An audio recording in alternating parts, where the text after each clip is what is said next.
off this countdown, we have the diseased Barbies. Posted on Reddit by the user Anitra Rash, she shares a photo of some horrifying dolls found in an abandoned house. The dolls are of the lovers Barbie and Ken, except the poor couple are covered in mold. It makes them look pretty terrifying. They could use a little TLC. Barbie is seen wearing a white nightgown and her poor face is covered in mold, making her almost unrecognizable. Then you have Ken, who is shirtless and pantless, and unfortunately both his legs are covered in mold. But his ripped bod remains spotless. Even the mold is intimidated by his rock hard abs. But honestly, the two look terrifying, like something you would see creepy possessed girls playing with in horror movies. In our 9th spot, we have the hidden room. This story was posted on Reddit by the user mdicky3. About 2 years ago, his grandparents bought an old mansion. When he arrived there for the first time, he did what anyone else would do and went exploring. Specifically, he wanted to find secret passageways.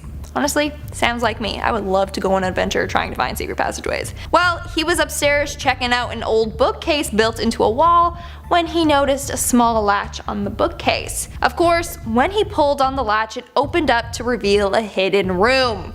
Classic, something right out of a Scooby-Doo cartoon. In this space, they found a tiny room with a cot, some clothes, and some dishes. He told his parents what he found, but they assumed it was just an old servant's quarters. Well, they were wrong. Turns out that someone had actually been living in the house and tried to break back in that night.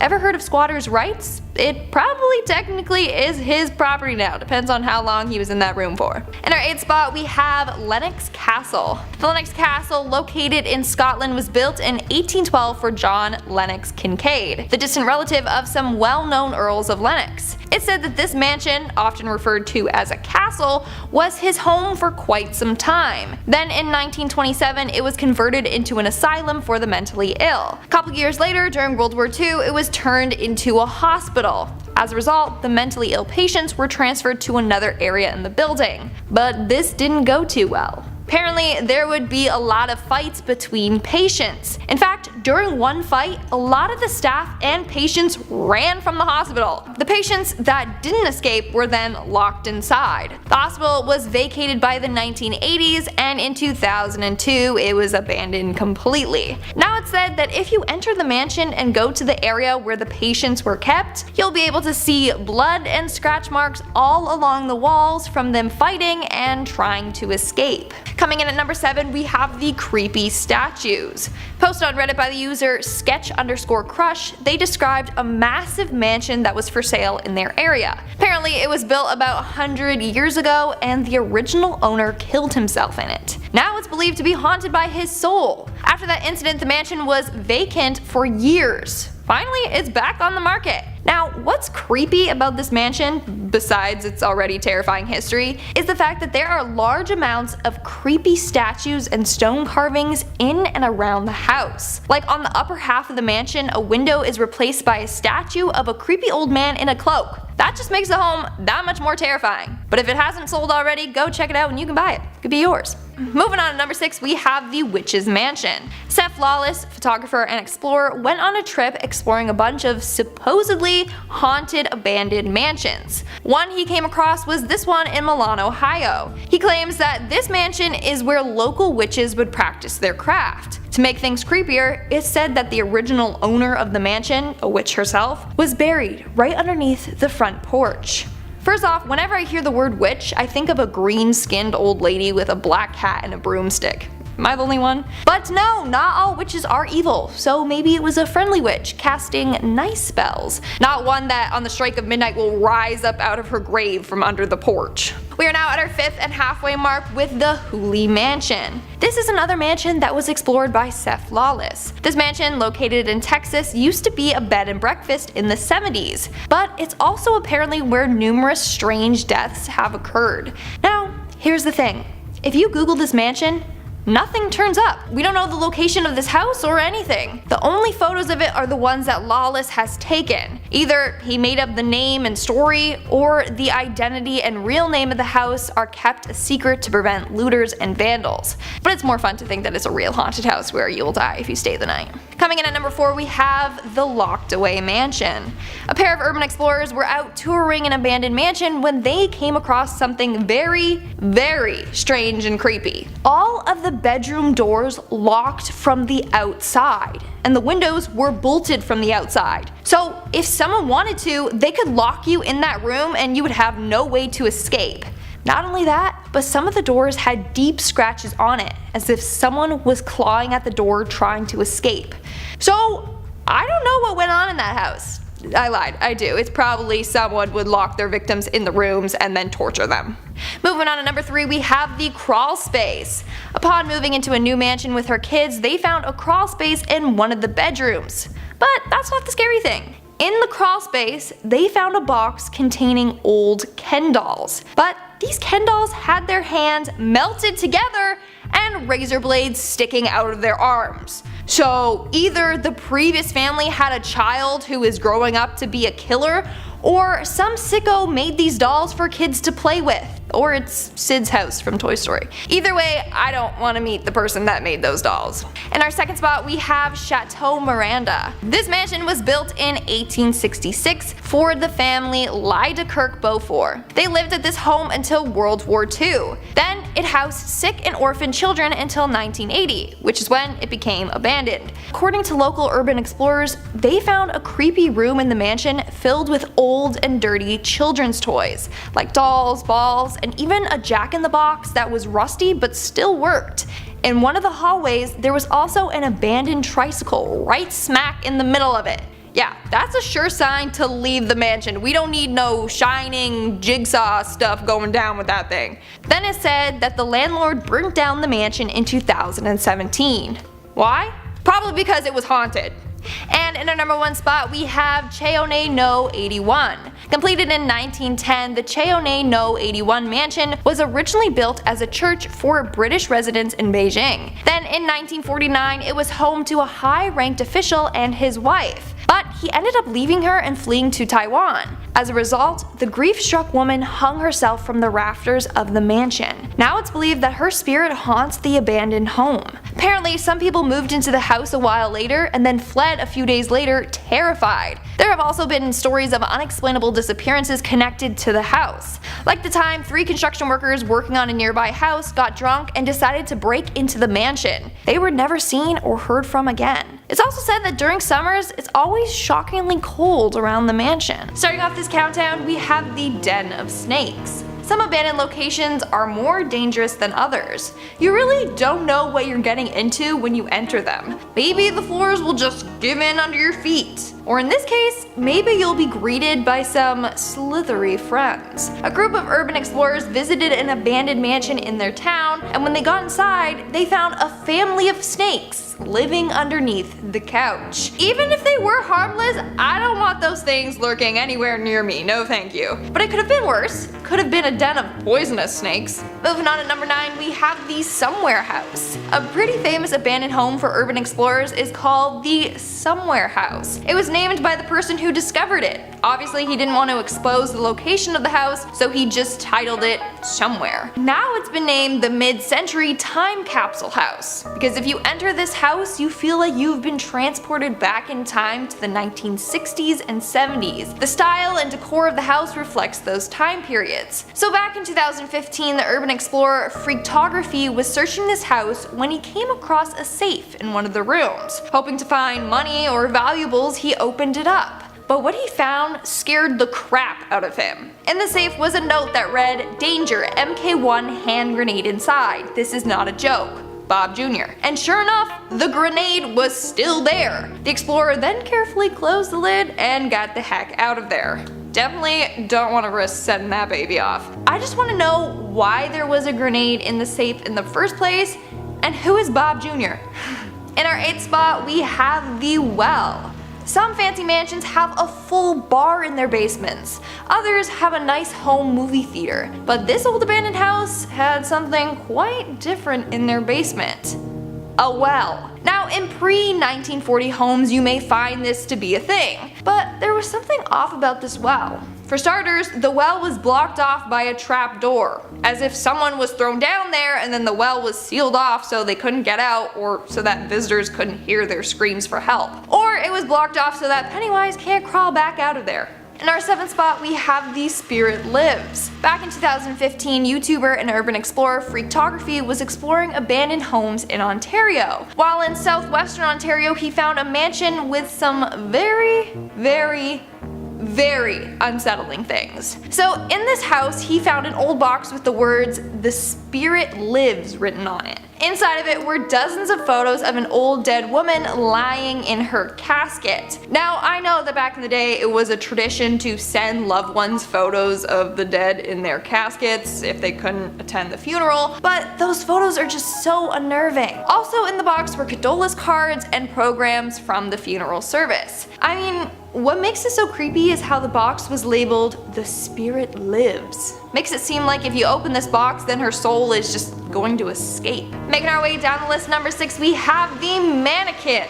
So not all abandoned places are going to be terrifying, but some people, with nothing else better to do, get a little creative and have a little fun at these abandoned locations. And by this, I mean purposely setting up the house to terrify its next visitors. So in one abandoned mansion, an explorer found a mannequin hanging from the ceiling by a rope around its neck. Nearby was a ladder lying on the ground, making it look like the dirty old mannequin committed suicide. Yeah, that's enough to freak anyone out. Pretty creative though, I'm not gonna lie. Mannequins are creepy enough on their own, but this person just turned the creep factor to the extreme. We are now at our 5th and halfway mark with the tiger. A man in Houston went inside an abandoned home when he came across a frickin' tiger. This is reminding me of that scene from The Hangover. Apparently this guy wandered into the house to smoke some weed, but upon doing so, he found a tiger in the garage. When he called the police had to make sure that the dude wasn't just hallucinating from being high as a kite. But he was right. There was a tiger in the garage, along with several packages of meat. Maybe Joe was just chilling out there with a tiger for a few days. Well, police ended up tranquilizing the tiger and took it to an animal shelter. They still don't know whose tiger it is and what it was doing in an abandoned house in the first place. Coming in at number 4, we have the bunker. If you were able to design your own mansion, what would you want it to have? Maybe an indoor swimming pool or a slide from the top floor to the main floor? I personally would want a bunch of secret rooms and passageways. That would be so cool. Now I ask because this next abandoned mansion had a secret bunker in the basement. Inside they found a supply of food, water, and equipment. But it looked as if whoever was there left in a hurry and just grabbed as much supplies as they could. Why did they have to flee? What happened to them? And where did they disappear to? Someone answer my questions. In our 3rd spot, we have these skeletons. There's a saying about people having skeletons in their closet, but of course this is just an idiom, meaning maybe they've done something bad in their past that they are ashamed of and keep hidden from others. But in this next case, this abandoned mansion literally had skeletons in its closet. So upstairs in the master bedroom, an urban explorer came across a chest in the closet. Thinking it's like a pirate treasure chest, he opened it, only to find a large assortment of bones. But there wasn't just one chest, there were multiple, all filled with bones. Thinking that the previous owner was some sort of serial killer, he fled the scene of the crime. A couple days later, he returned to the same spot with a group of his friends, but this time the boxes of bones were gone. Okay, that's really creepy. Like, whose bones are those? Are they human or are they animal bones? And where did they disappear to?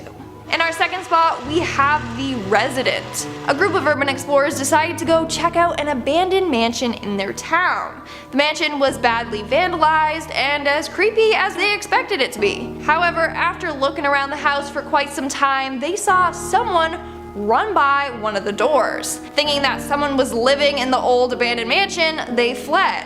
However, when reviewing some photos and videos that they took of the mansion, they realized that the person living there wasn't alive. No, it was a ghost. In one of the photos you could see a dark figure lurking at that same doorway. After seeing that, they all agreed to never go back to that mansion ever again. It's not worth pissing off a ghost and getting possessed by it. And in our number 1 spot, we have the Doctor's Mansion. Brian Sansevero, urban explorer and photographer, ended up finding an abandoned mansion that once belonged to a wealthy doctor. But this doctor didn't work at a hospital. No, he worked out of his house. In fact, sections of his house were converted into a waiting room, examination room, and procedure room for his patients, meaning people probably ended up dying in his very own home. That's not even the creepy part. When you first walked into the house, you are greeted by a skinned wolf carpet. Then in the medical rooms there are bottles of mysterious liquids, old medicine, and creepy medical tools. I mean, the home is quite beautiful, minus the creepy hospital rooms it has. Starting us off with number 10 is the Villisca Axe Murder House. Do I even need to tell the story of this one? After hearing the name, I'm sure none of you would even want to move in. But either way, located in Villisca in southwestern Iowa, the house was home to the Moore family, which included the parents Josiah and Sarah and their 4 children. On the 10th of June 1912, one of the children invited 2 friends to spend the night at the Moore house after a children's day at the church. They all got home at around 10 p.m. and that was that. The next day at 7 a.m. the Moores' neighbor Mary got worried because she didn't see any of the Moores do their morning chores. She knocked on the door and no one answered. Josiah's brother also tried opening the door after getting a call from Mary, but to no avail. Thankfully, he did have a spare key and he went inside. When he opened the guest bedroom door, he found the bodies of the 2 guests lying on their beds. He called the police immediately, and after investigation, it was found the entire family and the 2 friends were bludgeoned to death with an axe. Apparently, the killer or the killers had been waiting in the attic, and as soon as everyone fell asleep, they struck. Josiah was axed the most out of everyone. His face was so disfigured, even his eyes were missing. The blade was only used on him and the blunt part was used on the rest of the family. The culprit or the culprits were never found, and after that point, the home is considered one of the most haunted ones in America. People even pay $400+ to stay there for a single night. But these guests report hearing children's voices and seeing objects just fly across the room. A paranormal investigator even stayed there in 2014 and then stabbed himself after spending the night. Need I say more? Don't go there. Coming in at number 9 is Lemp Mansion. Located in St. Louis, Missouri, this mansion has seen its fair bit of tragedy, probably enough tragedy for a lifetime. The mansion has 33 rooms altogether and was built by William Lemp sometime in the 1860s. William and his wife had 4 sons, and after their youngest Frederick died, William ended up committing suicide in 1904 shortly after. So death count right now is 2, just keep that in mind. A few years later, William's wife died of cancer in the house, death count 3, and by 1922 William Jr. ended up shooting himself in the same room his dad committed suicide in, death count 4. If that honestly isn't horrible enough, in 1949 William's 3rd son Charles shot his dog in the basement of the house and then went up to his bedroom and killed himself, death count final 6. The house ended up being sold the same year and turned into a boarding house when obviously the hauntings began. Honestly, that many people can't die in a house for there to be no hauntings. Safe to say you'll find me in no rush whatsoever to move into the Lemp Mansion. No thank you. At number 8 we have the previous tenant. Now this story was shared by an anonymous person, so sadly I can't give him credit, but the show must go on. Now this woman had just moved into her first apartment with her boyfriend, and then she heard the doorknob moving like someone was unlocking it. She didn't think anything of it since she just assumed it was her boyfriend that came home, but then she looked at the time. It was 8:30 p.m. and usually he was meant to come home at 10:30, so something just wasn't right.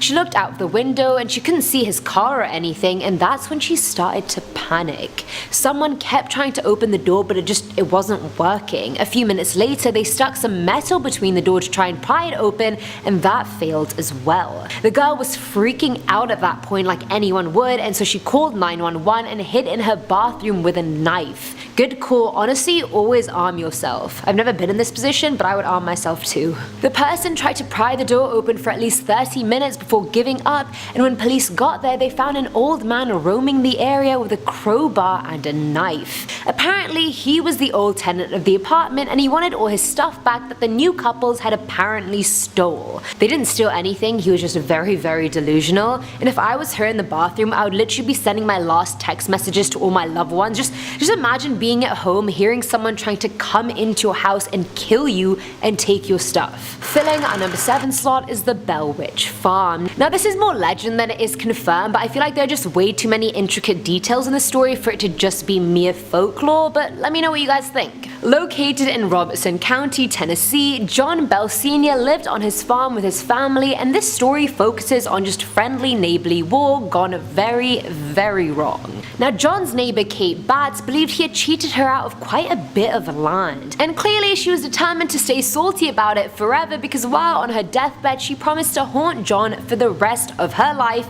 and his. Soon after, the Bell family became the target of some of the worst haunting of all time. They would hear chains dragged across their floor, their servant would be followed by a massive black dog looking apparition. When he went to visit his wife, John saw a massive creature who he shot at but then who disappeared into thin air. The family would hear the sound of gnawing on their beds, the growls of invisible dogs fighting. John even started being physically haunted when his mouth just started to paralyze itself at random times. The children were then attacked when the sheets were pulled from their beds and they were literally flipped out of their beds while asleep. Kate's ghost would just scratch the children, and she hated John's youngest daughter Betsy the most. She would slap her, stick pins into her, like it was a proper vengeance act. And all that for a bit of land. Like, Kate, you are dead. Please move on.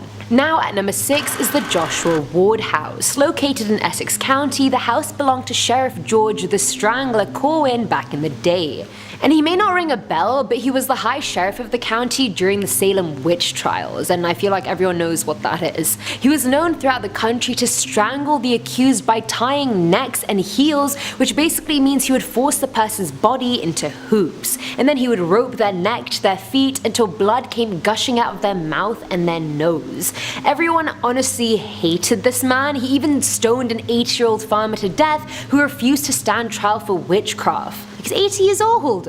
Anyway, 4 years later, George had a heart attack and died. His family was so scared a riot crowd would dismember his body that they interned his body in their house's cellar. The house is now a bed and breakfast called The Merchant and is apparently one of the most haunted houses in New England. And I'm not even surprised, this dude pissed off so many people and killed them in such gruesome ways. If I was one of his victims, I'd make sure no one enjoyed being in that house ever again. And since I'd be dead, I'd have forever to spend doing it. Coming in at number 5 is the Lizzie Borden House. Located in Fall River, Massachusetts, the house is home to the Borden family in the late 1800s. Lizzie's father Andrew and her stepmother Abby were found axed to death in the house, and Lizzie scandalously became the main suspect. Also, this is the second axe murder on the list, taking place in the 1800s. Like, why was axe such a weapon of choice back in the day? Such a brutal weapon. I feel like people who use axes really enjoy seeing the bloodshed. Anyway, I drifted off. Lizzie had a long and brutal trial, but she was acquitted of both murders and then later refused to live in her family home.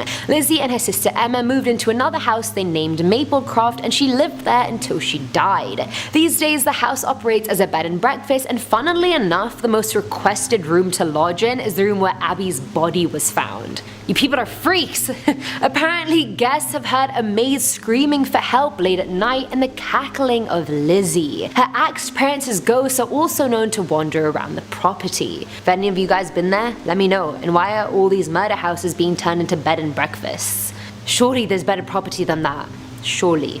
At number 4 is the House of Death, and I didn't even make up that title, that's actually what it's called, I swear to God. Located in Greenwich Village, New York, this house was constructed way back in the 1850s, and a record 22 people have died in this house. And yes, that means the house is also haunted by 22 ghosts, which is around 23 ghosts more than I'd like. Anyway, Mark Twain lived in the house at the beginning of the 1900s, and his ghost is said to be seen on the first floor near the staircase. The family home was turned into a 10-unit apartment building, and the first couple that moved in there felt a monstrous moving shadow looming over them at all times. The actress Jan Bartel, who felt the shadow, wrote a memoir about her experiences at the house, how she felt hands brushing her neck and this rotting odor that was just always present. She'd have visions of seeing people, and when the couple called a medium, the person felt many dead things under the floorboards, whether that was a dead girl or a cat perhaps, and after hearing that, the couple left very soon after. Former attorney Joel Steinberg moved into the place a few years later and beat his partner's 6-year-old daughter into a coma,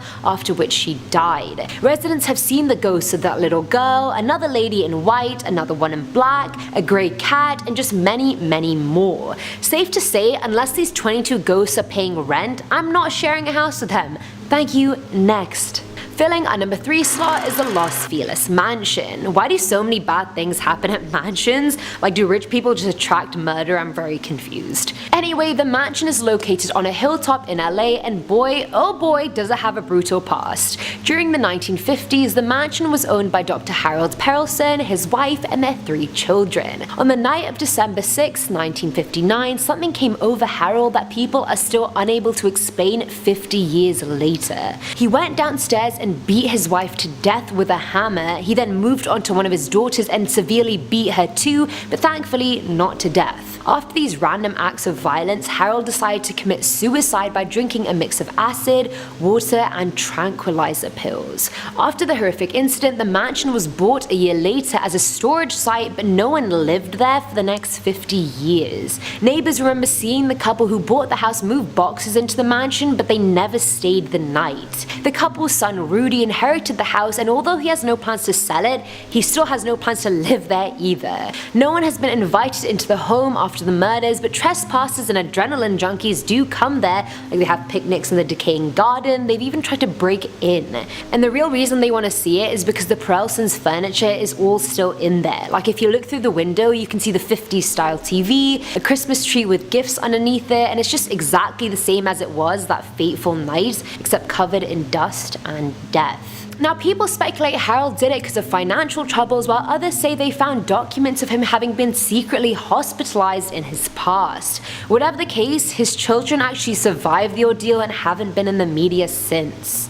Not that you have the option to move into this house since it's owned by Rudy, I just wouldn't do it. Now at number 2 is the Kreischer Mansion. Now, the mansion is located on Staten Island in New York and was built by German immigrant Balthasar Kreischer back in 1885. The house is a 2.5-story beauty. It has a bunch of verandas, decorative railings, tall chimneys. It's just very cute. Anyway, the man had 2 sons, Edward and Charles, and in 1894 Edward shot himself in his right temple, dying instantly. His ghost has been seen all over the property for decades, but it just gets worse than that. Now, his ghost has been seen all over the property for decades, but it gets a lot worse. The family business burned down during the Great Depression and they lost everything. By 1998, the property was bought in order to be restored. It was sold again, and in 2005, a horrible mob killing took place inside the home. The caretaker of the home was found out to be a hitman for the Bonanno crime family, which was one of the major families in the American mafia at the time. Now, the person killed was a rival mob associate called Robert McKelvey. Apparently, Robert had a big mouth and owed one of the associates, Gino Galastro, a lot of money. He was lured to the Kreischer Mansion, and kudos to him, he put up quite a fight against the 5 people he was up against, one being Gino, who was also a mafia soldier. Don't even know what a mafia soldier is, didn't even know they existed. Either way, the 5 failed to strangle him to death, so they stabbed him, then dragged his body to the pond and then drowned him. They then dismembered his body with a hacksaw and incinerated all of it in the mansion's furnace. Now, the owners of the mansion had no clue this had even happened. They were in the middle of developing the house into an assisted living center for old people and had recently replaced the furnace. That's so innocent. Like, I love how they just had no idea what was going on. cute. And finally, at number 1 is the Menendez murder home. Other than the murder of Sharon Tate and Nicole Brown Simpson, this is probably one of the biggest Hollywood murder cases ever. And honestly, not that I know who Jose and Kitty Menendez were since they were before my time, but I'm sure a lot of you probably do. Now, Jose was a self-made Cuban millionaire and the executive vice president at an independent film company. The couple and their sons Eric and Lyle were renting a house in Beverly Hills while renovations were being done on their actual home. Now, the 2-story house has 9,000 square feet of living space and takes up just about half an acre of land. It has a private tennis court, it has pools, a 2-story guest house, and Elton John even rented it at one point. On the night of August 20th, 1989, 2 suspects entered the home with a shotgun and shot Jose and Kitty to death. The culprits? None other than their 2 sons Eric and Lyle. Now, it said Jose was very demanding of his sons, making them meet impossible standards, and Kitty was suffering from an array of things: depression, drug addiction, and alcoholism. The brothers were sentenced to life in prison for the murders, and their trial was highly publicized on TV. The brothers had had run-ins with the law before, but since their dad basically shat money, it was never a problem. Described as a sociopath, Lyle had a horrible temper and a mean streak, and he was apparently the mastermind behind it all. Eric, on the other hand, was sensitive and quiet, and he's actually the one who confessed to his therapist about the murder. During the 6 months after the murders, the brothers spent $1 million of their parents' money just partying away. Eventually, Eric's therapist told his girlfriend about the murders, who then told the police. Took you long enough. During their trials, the brothers said their parents abused them, but there was little to no evidence of that. I know that was a lot more detail than necessary, but I just found the case so interesting. Like, what would possess you to shoot your own parents when they could give you everything you ever wanted? Even if they couldn't, why would you shoot your own parents?